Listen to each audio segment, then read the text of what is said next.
People for being here today. I know that you're all very busy, and I just cannot say how much I am honored to be able to spend this next hour with you to hopefully continue to fill your toolbox in dementia care and however that may serve you. So my name is Dr. Jennifer Stelter. A little bit about myself before we hop in. I'm the owner and CEO of the Dementia Connection Institute. I'm a senior living and dementia care consultant, Johns Hopkins author and national speaker, clinical psychologist by trade. I am the creator of the Dementia Connection model, which you'll learn a little bit more about today, and some of the research that went behind it, as well as furthering your knowledge in dementia care. The Dementia Connection Institute, just really quickly, if you get a chance to check us out, we're at dementiaconnectioninstitute.org. Our goal really is to educate as many people as possible in the use of non-pharmacological techniques and really trying to expand people's toolbox in the way that they see dementia, and that you can use your hands and your heart when it comes to caregiving. And we'll get more into that today. At the Institute, we provide education and training to really anyone who touches someone with dementia. So we work a lot with family members, we work with healthcare professionals, we work with larger organizations.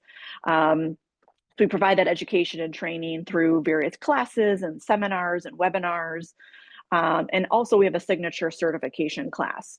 On the clinical side, we do conduct neuropsych evaluations. We actually go into the home to do that, as well as we develop different holistic programs for caregivers to use. And then we also provide therapeutic services to families to really help them, guide them in this journey. So hopefully you'll check us out. So for today, we're going to talk about learning some of the basics of dementia care. I know that some of you have maybe had a wide variety of different trainings and educational opportunities in dementia care. So we're going to kind of talk a little about the dementia, but through the eyes of the Dementia Connection model. So a little different perspective than maybe you've heard before. We're going to understand why prevention actually is much better approach in dementia care. And then really talk about the use of prescriptive engagement using essential oils. So when you think about, there's an app for that, there's actually an oil for every symptom of dementia, which is pretty cool. So let's talk about statistics here. With Alzheimer's disease, it is the most common form of dementia. Right now, currently, there's more than 6 million Americans currently affected. And by 2050, they're actually estimating over 16 million Americans will have been affected. Can you believe that actually someone develops this disease every 33 seconds? It is the #1 diagnosis in seniors, and 1 in 3 seniors unfortunately pass away with the disease. Now, I love to squash myths about dementia, so making sure that you have accurate information at your disposal. So a lot of people, sometimes I hear family members say something like, my mom passed away from dementia or from Alzheimer's disease. And people don't actually pass away from dementia, they pass away with it. And so what that means is that as the brain shuts down, the body shuts down, the person is more susceptible to a lot of other diseases because the immune system is down. So oftentimes people with dementia will pass away from pneumonia, stroke, heart attack, COVID, something like that. So there's an imminent issue that took their life, but certainly having dementia really compromised that. You may have heard recently about the actor Gene Hackman passed away with advanced Alzheimer's disease. And I'm very proud that the news actually depicted it accurately. They said with Alzheimer's disease. They didn't say it was from that. I think he had a cardiac arrest, and that's really what took his life. So we want to make sure that we're talking about dementia accurately when we're speaking about it. Now, dementia is the term actually just means loss of mental functioning. And this can cause deficits in learning, language, learning ability, judgment, orientation. So depending on which symptoms the person has, this would equal what form of dementia they have.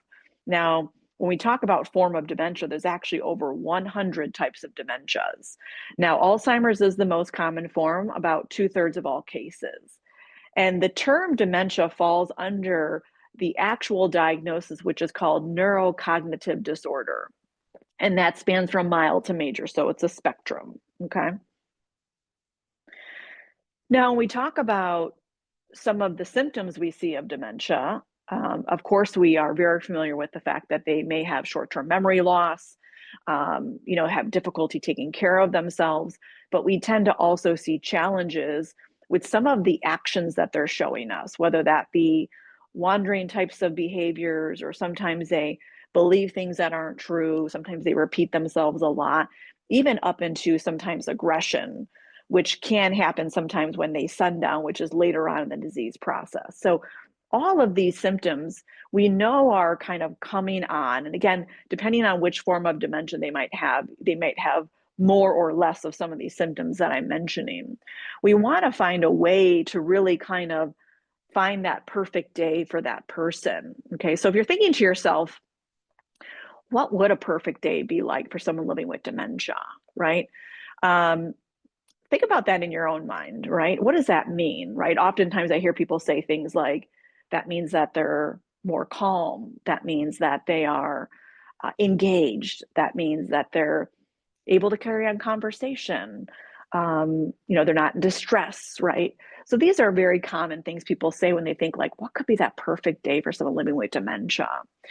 And so I bring you the Dementia Connection model. And if you've heard about the model, it's been kind of rapidly growing exposure in the last couple of years, which is really exciting, but more so prominently at the end of last year. So if you haven't heard about it, that's okay, because it's completely brand new into the industry. So I developed this model of care over a 10-year period of implementation and data collection. And I was working alongside staff in senior living facilities, from skilled nursing to assisted living communities when I was doing this, working with families. And I started to really educate people on what happens to our brain, when we are taking in information, and what could explain what happens when individuals with dementia, when they're displaying things like aggression or wandering, like what is happening, what's causing these things. And so I went down this pathway and really tried to make sense of it all. And taking in my psychology background, I was able to kind of put together this framework that made sense based on how our brain works, right? So let's dive in. So the Dementia Connection model consists of 3 pillars. The first pillar is a theory of retrogenesis. Now, Dr. Barry Reisberg decades ago developed this, and not a lot of people know about the actual theory name, but you may have heard something like this, that he founded that as the individual is progressing through the disease, that they're moving from adulthood to infancy. So everything's kind of, their skills are going in reverse, they're losing those skills. So you may have heard something similar to that, and that was Dr. Reisberg. And what's interesting with his research is he actually took the physical brain of a person with advanced Alzheimer's disease who had passed away, and the physical brain of a 7-year-old child who had passed away, and their brains were exactly the same. So what he showed in his work is that the individual's going and moving towards a younger state. So all skills are going in reverse. Now, why do I tell you this? I tell you this because we have to understand what it's like to be younger, right? And so if we bring ourselves back in our mind to when we were 5 years old, okay? At 5 years old, we have to think about, how did we learn how to walk, talk, feed ourselves, take ourselves to the bathroom? How did we do all of that? And actually, we did that by watching our parents or whoever raised us. We listened to them and we repeated, right? We watched again, we listened again, we repeated, and so on and so forth, right? So technically, we were using our senses to understand the world, to learn information, to communicate with people, to figure out what we had to do. So what's interesting is that people living with dementia, they're actually going to move towards a younger state as well. And they're going to rely on their senses much more than maybe you and I do in our adulthood to figure out the world. Like you and I use our problem solving, we use our skills like decision making, we figure things out, right? And people with dementia are losing those. So they end up relying on their senses much more. So it makes sense that our tools are going to be sensory based, okay? So we're going to think about tools that we can use that are positive in nature, okay? And the reason being is because we have a limbic system in our brain, okay? Now this particular photo I'm showing you here, this is olfaction. You're smelling in something, that you're smelling in your stimuli. And this actually goes through the nasal cavity, under the olfactory bulb, and ignites the limbic system. Okay, like you saw that in that little short film. And so the limbic system gets activated. And in our limbic system, we have two very important organs. We have our amygdala, which generates emotions, and our hippocampus, which generates memories. So what happens is when stimuli comes in, whether it's negative, whether it's positive, we generate feelings about that, and there's a memory that's formed. Now, with people with dementia, they don't form new memories anymore. However, they form a memory about how they feel with you. So if negative stimuli comes in and they start to feel negative emotions, unfortunately, they may tie that emotion to you as the caregiver, okay? If it's a positive stimuli, like if they like smelling roses and they love that smell, and you provided that rose, it's going to come in, ignite a positive feeling. They're going to tie that with you. That's the physiology of how our brain works, okay? The second part to this is that there's a psychological reaction that occurs. So when our emotions are influenced, then our behaviors become influenced. And this comes from the process of cognitive behavioral theory. Maybe you've heard of CBT before. So our feelings become influenced and we start acting out those feelings. And that is why, unfortunately, like in this example here you see on the screen, people with dementia, they can get overstimulated very easily, which can create negative emotions and then negative behaviors, right? They start to maybe wander out or wander into an unsafe area. Maybe they are repeating themselves over and over again. Maybe they're showing aggression. It's because they've been stimulated in a negative way, and this causes that physiological reaction, that limbic system, and then it causes a psychological reaction where that impacts their behaviors, right? All the while, again, they're forming this memory, this feeling with the caregiver, right? So what we want to do is, with the dementia connection model, we want to offer positive stimuli. So what does that person like to hear and see and taste and touch and smell? We can reactivate the limbic system in a positive way, causing calming and happy and secure feelings. And then that person remembers that feeling with you as the caregiver, causing that deeper connection. And then it influences their behaviors. That maybe they're more attentive, more calm, more productive, more sociable, right? So in my research, what I found is that the more that we provide the stimuli on a consistent, structured basis, not only is there an immediate effect, but there's also a long-term effect as well. And so here's just kind of a visual to kind of tie it all together. So positive stimuli, that's kind of our toolbox now. Okay, what do they like to, again, hear and taste and touch and smell and see, right? Physiological reaction happens in that limbic system, right? Feelings are activated, right? So good emotional stimuli. Then it derives that deeper connection with you because you're the one providing that positive stimuli. Psychological reaction occurs, behaviors are influenced in positive ways. They're more productive, they're more calm, maybe more happy. And that is quality of life. We do it again, right? Another stimuli, right? That's positive. And we do it over and over and over again.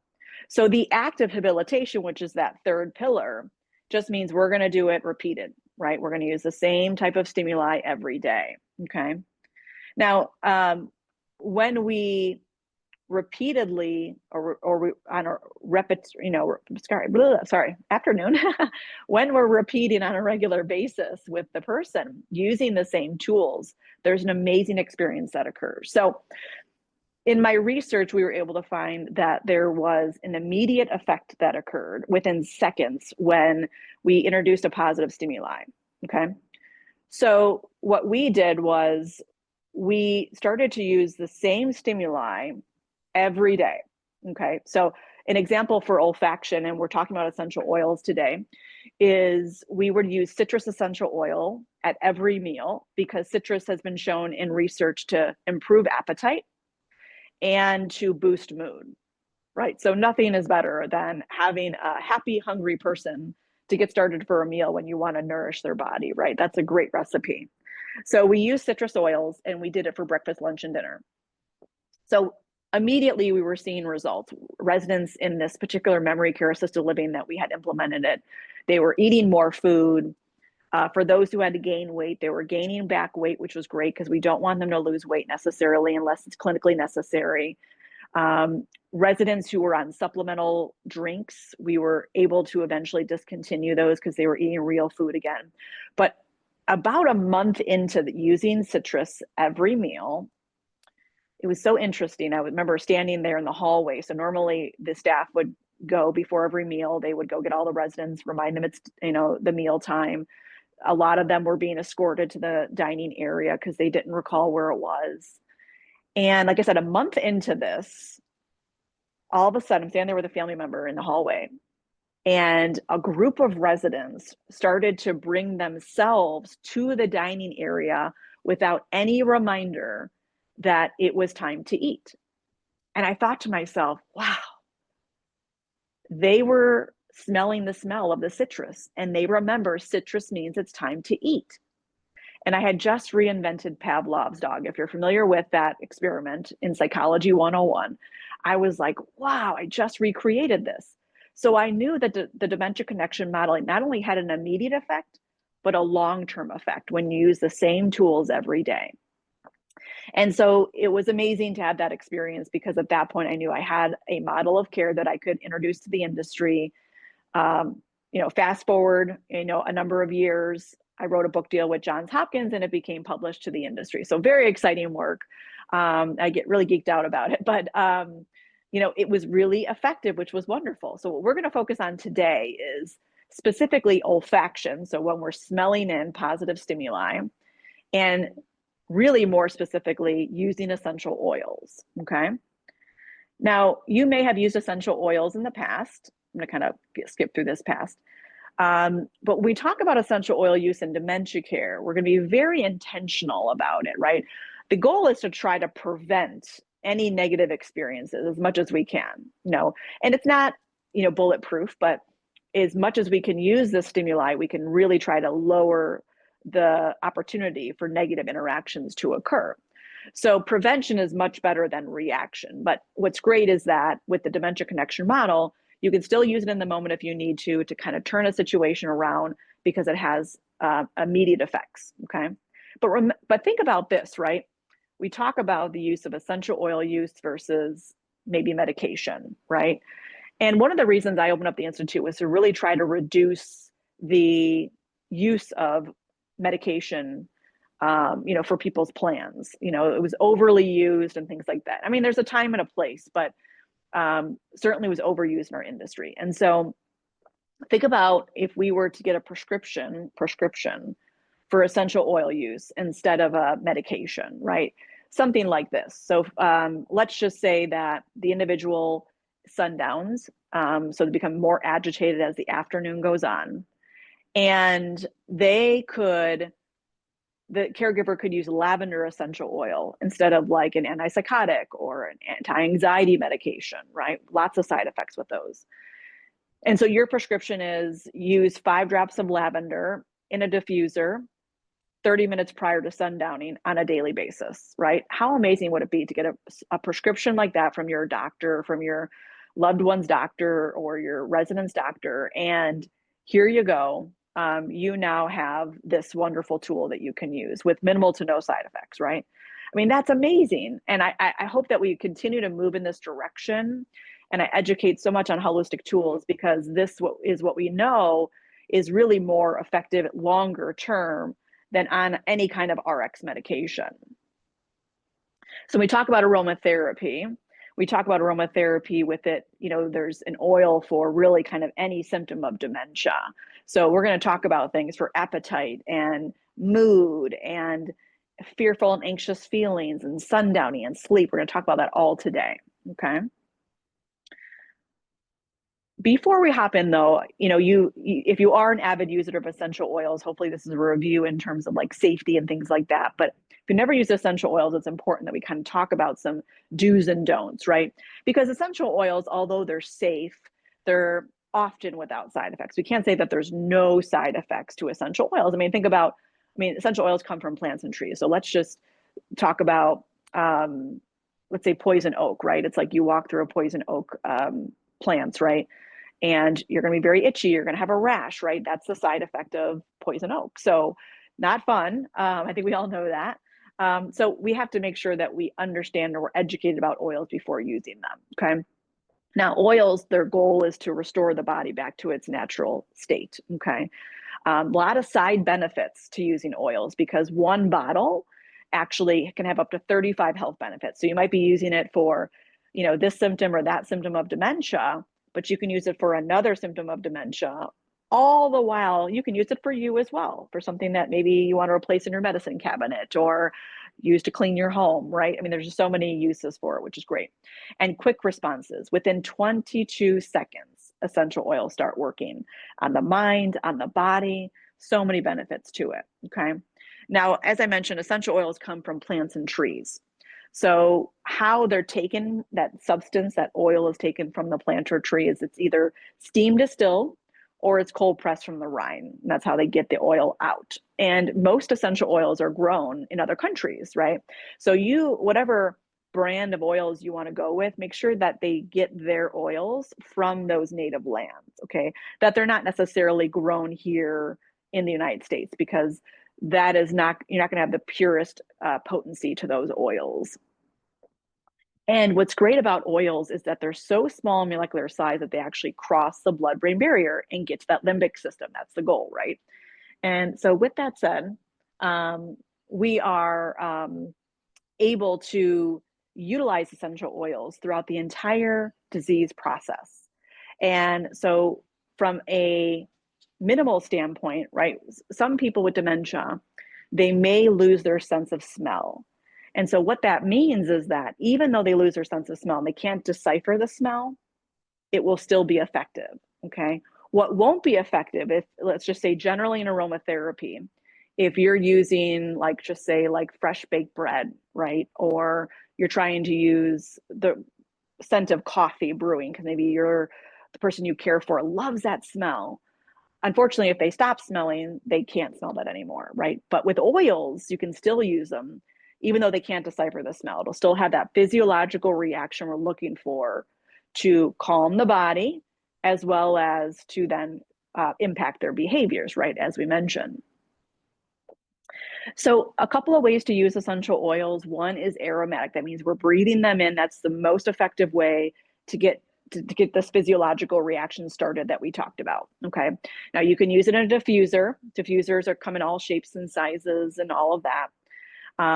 When you're using the diffuser, make sure that you're using distilled or bottled water. Don't use tap water, okay? Even though sometimes the instructions say use tap water, don't use tap water because I know I'm in Illinois and there's allowable level of metals in Illinois in our water. And so we don't want that hitching a ride to our brain. Okay, so use clean water. You fill it up to the line, you put about 5 drops of your oil in, turn it on, and away you go. Really easy. Now, at the Institute, at the Dementia Connection Institute, we carry in our tool shop little dots. They're called personal diffuser dots. And these, you put about 2 drops of the oil on there. You stick it on the lapel area of the collar of the person's shirt, very conspicuous underneath so nobody can see it. And they have a personal diffuser for 6 to 8 hours. And when it's you're all done, you peel it off, you throw it in the garbage, you can apply another one for another 6 to 8 hours. And it's really great because it's a personal diffuser that goes with them everywhere, right? So if they go, meetings and appointments, therapy, whatever they have going on, that personal diffuser dot goes with them. You can also use personal diffuser jewelry. They make stone jewelry that you can put the oil on. You can also apply it topically if you want them to smell it in. That would be around the neck area, around your wrist area, but you always want to make sure that you are diluting it with a carrier oil. You have to mix them together in the palm of your hands. And so you would do 1 drop of your essential oil to 10 drops of your carrier oil, mix it really good, and then you apply it to the neck area again and the wrist area.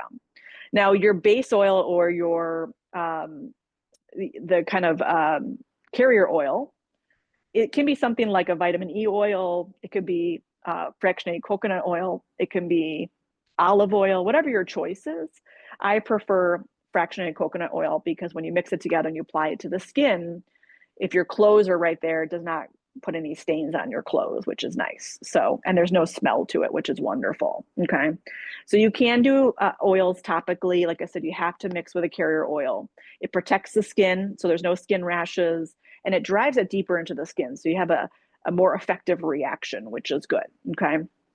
So if anybody ever tells you like, yeah, just apply oils right to the skin, don't do that unless it's mixed with a carrier oil. Okay. And you can make blends of those like in a roll on, so it's easier. You can just roll it on, so you don't have to even think about it in the moment. Okay. So let's hop in and talk about these oils. What oils are we going to use? Now, remember, consistency is key. Every day, use the same oils at the same time, and you'll have those immediate effects. But if you want that long-term effect, and the individual can still smell, they'll be able to tell the scent and what it means. Okay. So in the morning, the recommendation, a couple of oils, peppermint essential oil. Peppermint essential oil is very invigorating. It helps with focus, mental clarity. It's wonderful because it gives it, allows you to kind of give that arousal for attention. It really helps memory in the morning, right? It's like that get up and go. It's really refreshing and stimulating, right? And I know sometimes people with dementia, when they get up in the morning, it's very hard for them to kind of wake up and go. And a lot of times this is when they have their appointments. Like I said, they've got therapy, they've got activities, they've got their exercise. So we want to help them to have the best morning ever. And so using a mint of some sort really is helpful. You can diffuse it. Like I said, you can put on a personal diffuser dot, you can apply it topically, but it really helps them get up and go. It also helps with like breathing in fresh air because it clears the nasal passages, clears out any kind of congestion, head tension that might have happened overnight, those kinds of things too. So peppermint's a great morning oil. The only mint I would stay away from is wintergreen. Wintergreen is a natural blood thinner. So if they're already on blood thinners, you don't want to use wintergreen as well. Kind of give them the double effect. Okay. So, but otherwise, peppermint, spearmint, whatever mint that they like, if they can still smell, is going to be effective. Now, again, even if they can't smell, you can still use mint. They won't be able to tell it's mint, but it's still going to give them that invigoration that we're looking for. Okay. What I want you to partner with that in the morning is a citrus essential oil. We want to boost that appetite, especially if they're lowering their appetite and they're not necessarily eating like they should be, right? We want to try to avoid weight loss because weight loss can unfortunately be the entryway into death. And so we want to avoid that at all possible. So if they aren't eating as well, let's use a citrus, right? Now, if for some reason you are taking care of somebody that doesn't need to lose weight, but and they're maybe type 2 diabetic, maybe they're overweight, the only oil that actually curbs appetite, that citrus, is grapefruit. Okay, so you can use grapefruit. The only issue with grapefruit is that it's a statin. So if they're on a statin, you don't want to use grapefruit as well. Okay, so that's just the kind of ins and outs there. But if they're not on a statin, you can use grapefruit if you're looking to curb their appetite, because again, maybe they have type 2 diabetes or maybe they're overweight, something like that. Otherwise, all their citruses, lime, wild orange, lemon, all will increase appetite. And any of the citruses actually boost mood, which is great. It's very energizing and things like that. So again, great morning oil, pair it with that peppermint. And that together is like drinking 1 cup of coffee without the caffeine, right? So it's a natural way to kind of get your morning started.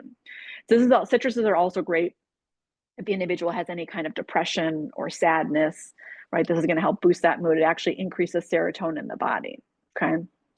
Now, early afternoon, around lunchtime, we're going to keep those citruses. Okay, bergamot is just another example of a citrus.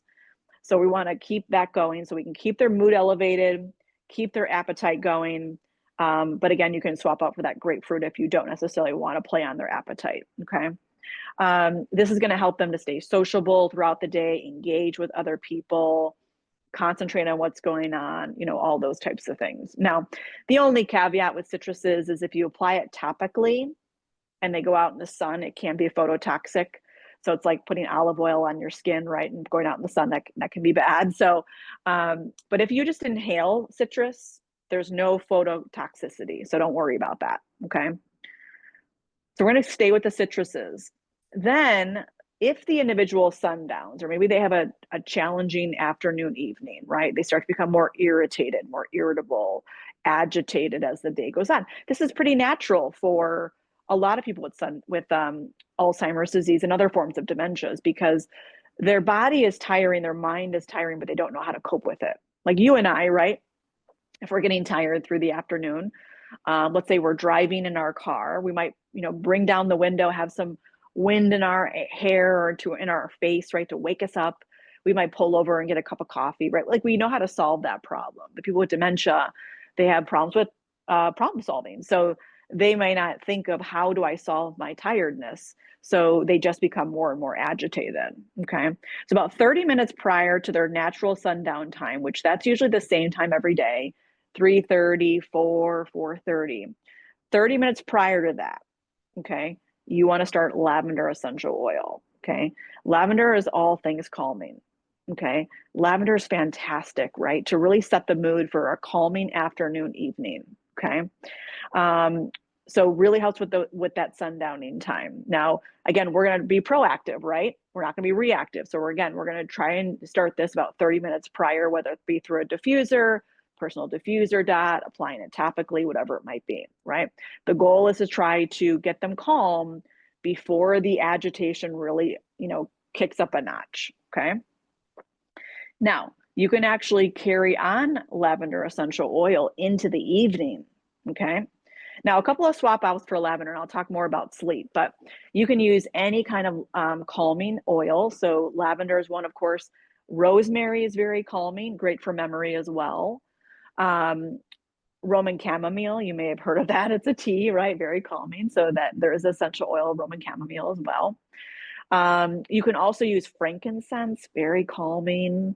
You can use any kind of like woodsy smell, like cedar wood or Indian sandalwood, right? These are all calming oils. So what's great is if the person can still smell and they don't like the smell of lavender, you can swap it out with a different scent that I just mentioned, and they'll get the same effect, which is wonderful. Now, lavender for nighttime use. So the person maybe has insomnia, or, you know, meaning that they either have difficulty falling asleep or staying asleep or both. Lavender is fantastic for sleep. And so you're going to diffuse this all night. So on most diffusers, there's like a timer on it. You're not going to use the timer. You're actually going to let it just go until it stops. Now, there's no fire hazard because it's just water. And so it will just shut off when it's done, right? So what happens with oils is that the body recognizes oils like food. So every 4 hours, the oils are processed through the body. So let's just say if your diffuser in the middle of the night happened to stop at like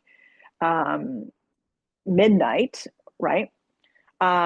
The person will wake up at 4 o'clock in the morning. And so you don't want that, right? So, but if you continuously have the flow, then they'll get that lavender. They won't wake up at night. Now, lavender in research has been tested to drive people into a deeper REM sleep. And this actually helps with better quality sleep. So they go to sleep faster, better quality sleep. And get this, in the morning, it actually helps them with physical balance. So it reduces falls, right? Right? Miracle oil. Oh my gosh, I can't believe it, right? It's so amazing. So we're talking better sleep. We're talking, you know, more balance, less falls. It's amazing. So I kid you not, I use it at night. My daughter uses it at night. My son, you know, so lots, you know, it's so useful. So highly recommend it. And one thing I want to say about essential oils, you know, when it comes to the caregiver and it comes to the person who has dementia, is that with essential oils, both people benefit on both sides of the bottle, right? The caregiver as well. So when you're using these oils with this person, you are receiving all the benefits as well. And I know sometimes with caregiving, it can be frustrating, it could be challenging, it could be sad, right?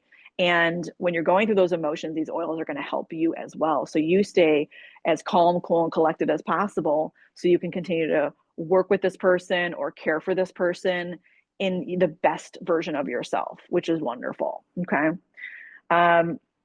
So this was a little bit of the data that I had collected when I was doing one of the trials during the 10-year period of research. So we had implemented the Dementia Connection model in dining over a 3-month period.